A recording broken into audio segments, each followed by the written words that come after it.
Hey everyone, it is Jim McGuinn from The Current from Teenage Kicks, and this week we are talking about the album London Calling by The Clash, which came out December 14th, 1979.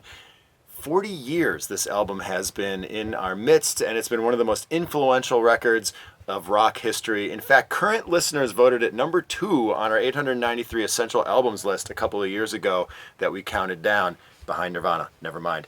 I love this album. This is probably my favorite album in the entire history of rock and roll because of what it did for The Clash and for music and how it opened up so many doors. So, you had the Pistols in the UK who were kind of nihilistic, and you had the Buzzcocks who were writing these new kind of love songs, and the Jam were kind of over in one direction, but The Clash kind of represented this different lyrical stance. They were very much, on their first couple of records, writing about the conditions that were happening, that they were seeing among the youth in the UK, but by the time they got to the third album, their worldview had sort of changed, and they were starting to look from the UK outward into that world, and that reflected the music as well. They had come back from a tour in America and absorbed a lot of culture, a lot of country music and rockabilly, and you heard more reggae and ska deployed into the mix that they deployed on London Calling. Now, they also had gone through some personal troubles. They had split with their manager, so they had to find a new rehearsal space, and they found a place where they were able to write and record in seclusion. So they spent the summer of '79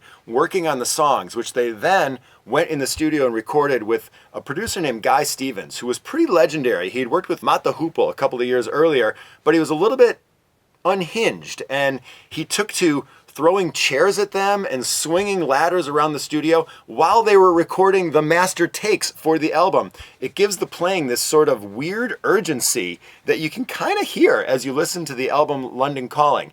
Now, the song London Calling is an absolute classic and probably the Clash's most famous song 40 years on. It tells of a lot of apocalyptic imagery that Joe Strummer worked into the lyrics. He's talking about the 3 Mile Island nuclear meltdown. He's talking about what happens if the River Thames floods and the whole city goes underwater. He's talking about drug abuse. He's talking about don't put too much faith in your pop culture heroes. All that is reflected in this pretty simple punk rock song, and it's one of the best songs that I think has ever been recorded by any band ever. You can tell I'm kind of a fan of The Clash. They were the first concert I ever saw back in 1982, and it changed my life forever. So I love this band. I'm so psyched for this record. I can't believe it's been 40 years that it's been out. But if you haven't listened to it in a while, we're going to feature it all day on Saturday, December 14th, 2019 on The Current. But you should go check it out anytime because it's that good. London calling to the faraway towns. Now war is declared and battle come down. London calling to the underworld. Come out of the cupboard, you boys and girls. The ice age is coming, the sun's zooming in. A meltdown's expected, the weed has grown thin. A nuclear era, but I have no fear, 'cause London is drowning and I live by the river.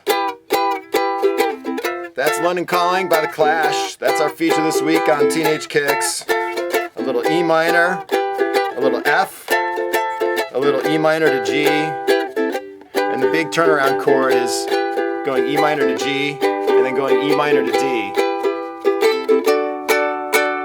Live by the river. From the people that live by the river, the Mississippi River here at The Current, London Calling on Teenage Kicks. Rock and roll.